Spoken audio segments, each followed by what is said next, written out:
राधे राधे जय श्री कृष्णा। आज मैं कार्तिक मास महात्म्य अध्याय चौथा सुनाने जा रही हूँ। इस अध्याय में कार्तिक व्रत से एक पतित ब्राह्मणी का उद्धार तथा दीपदान एवं आकाश दीप की महिमा के बारे में बताया गया है। तो ब्रह्मा जी कहते हैं कि स्त्रियों और पुरुषों ने जन्म से लेकर जो पाप किया है वह सब कार्तिक में दीपदान से नष्ट हो जाता है। इस विषय में मैं तुमसे एक प्राचीन इतिहास का वर्णन करता हूँ। पूर्व काल में द्रविड़ देश में एक बुद्ध नामक ब्राह्मण रहता था। उसकी स्त्री बड़ी दुष्ट और दुराचार पर आ रही थी। उसके सत्संग दोष से पति की आयु स्थिर हो गई और वह मृत्यु को प्राप्त हुआ। पति के मर जाने पर भी वह विशेष रूप से व्यभिचार में लग गई। उसको लोक निंदा से तनिक भी लज्जा नहीं होती थी। उसके ना तो कोई पुत्र था और ना ही कोई भाई। वह सदा भिक्षा के अन्न का भोजन करती थी। अपने हाथ से बनाए हुए शुद्ध और सुलभ अन्न को भी कभी न खाकर मांग कर लाए हुए बासी अन्न को ही खाती थी। दूसरे के घर रसोई बनाया करती और तीर्थ यात्रा आदि से दूर रहती थी। उसने कभी कथा भी नहीं सुनी थी। एक दिन तीर्थ यात्रा में लगा हुआ कोई विद्वान ब्राह्मण उसके घर पर आया। उसका नाम कुत्स था। उसको अभिचार में आसक्त देखकर वह ब्रह्म ऋषि श्रेष्ठ कुत्स ने कहा, ओ मुन्नारी, तू मेरी बात को ध्यान से देकर सुन।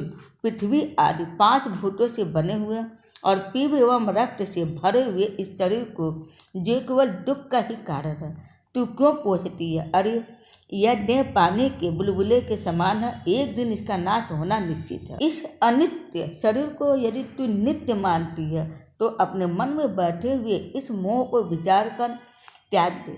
सबसे श्रेष्ठ देवता भगवान विष्णु का चिंतन कर और उन्हीं की लीला कथा को आदरपूर्वक से सुन। और जब कार्तिक मास आवे तब भगवान दामोदर की प्रीति के लिए स्नान दान आदि पर दीप दान दे। भगवान विष्णु की परिक्रमा करके उन्हें प्रणाम कर।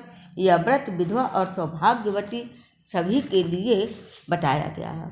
यह सब पापों की शांति और समस्त उपद्रवों का नाश करने वाला कार्तिक मास में निश्चय ही दीपदान भगवान विष्णु की प्रसन्नता बढ़ाने वाला है। ऐसा कहकर कुछ ब्राह्मण दूसरे के घर चले गए और वह ब्राह्मणी भी कुछ की बात सुनकर पश्चाताप करती हुई इस निश्चय पर पहुंची कि मैं कार्तिक मास में अवश्य व्रत करूंगी।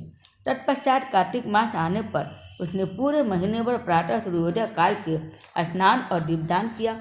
तदंतर कुछ काल के बाद आयु समाप्त होने पर उसकी मृत्यु हो गई। वह स्वर्गलोक में गई और समय अनुसार उसकी मुक्ति भी हो गई।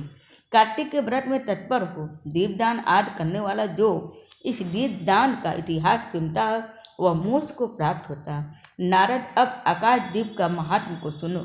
कार्तिक मास आने पर जो प्रातः स्नान में तत्पर हो आकाश दीप का दान करता है वह सब लोगों का स्वामी और सब संपत्तियों से संपन्न होकर इस लोक में सुख भोगता और अंत में मोक्ष को प्राप्त होता।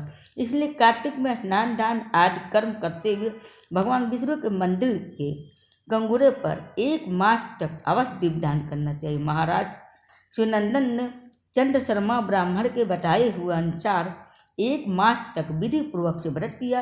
वह कार्तिक में प्रतिदिन प्रातः स्नान करके पवित्र होते और कोमल तुलसी दल से भगवान विष्णु की पूजा करके रात में उनके लिए आकाश दीप देते थे। दीप देने के समय वे इस मंत्र का उच्चारण करते थे, सर्वस्वरूप एवं विश्व रूपधारी भगवान दामोदर को नमस्कार करके यह आकाश दीप देता हूँ जो भगवान को परम प्रिय है। देवस्वर, इस व्रत से आप में मेरी भक्ति बढ़े, इस भाव से प्रार्थना करके राजा सुनंदन दीपदान करते थे। ब्रह्म मुहूर्त में उठकर वो पुनः आकाश दीप देते थे। उनका प्रातः स्नान और भगवान विष्णु की पूजा का क्रम नियम पूर्वक से चलता रहा। मास की समाप्ति पर उन्होंने व्रत का उद्यापन करके आकाश दीप के नियमों को भी समाप्त किया और ब्राह्मणों को भोजन कराकर इस विष्णु व्रत को पूर्ति की। इस पुण्य के प्रभाव से राजा ने इस लोक में स्त्री, पुत्र, पौत्र और स्वजनों के लाख वर्षों तक पार्थिव भोगों का उपभोग किया और अंत में स्त्रियों सहित सुंदर विमान पर आरूढ़ हो 4 भुजाधारी शंख, चक्र, गदा आदि आयुधों से सुशोभित पीताम्बरधारी विष्णु का सा दिव्य शरीर पाकर मोक्ष का आश्रय लिया। वो विष्णु लोक में भगवान विष्णु के ही समान सुखपूर्वक रहने लगे। अतः कार्तिक मास में दुर्लभ मनुष्य जन्म को पाकर भगवान विष्णु को प्रिय लगने वाले आकाश दीप का विधि पूर्वक से दान देना चाहिए। जो संसार में भगवान विष्णु की प्रसन्नता के लिए आकाश दीप देते हैं वो कभी अत्यंत क्रूर मुख वाले यमराज का दर्शन नहीं करते। एकादशी से, तुला राशि के सूर्य से अथवा पूर्णिमा से लक्ष्मी सहित भगवान विष्णु की प्रसन्नता के लिए आकाश दीप प्रारंभ करना चाहिए।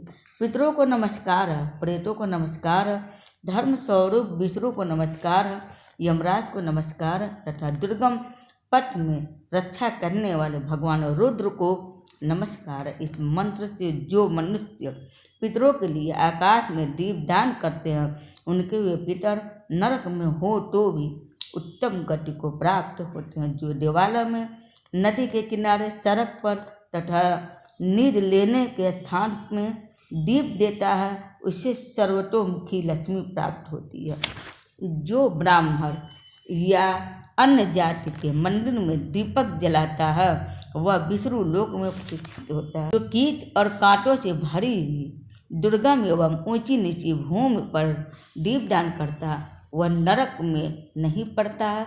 पूर्व काल में राजा धर्मनंदन ने आकाश दीप दान के प्रभाव से श्रेष्ठ विमान पर आरूढ़ हो विष्णु लोक को प्रस्थान किया। जो कार्तिक मास में हरिबोधिन एकादशी को भगवान विष्णु के आगे कपूर का दीपक जलाता उसके कुल में उत्पन्न हुए सभी मनुष्य भगवान विष्णु के प्रिय भक्त होते हैं और अंत में मोक्ष प्राप्त करते हैं। पूर्व काल में कोई गोप अमावस्या तिथि को भगवान विष्णु के मंदिर में दीपक जलाकर तथा बार बार जय जयकार उच्चारण करके राजराजेश्वर हो गया था। तो उम्मीद है आप सबको मेरा वीडियो पसंद आया होगा। कार्तिक मास महात्म्य अध्याय 4 संपूर्ण हुआ। तो बोलिए नमो नारायण।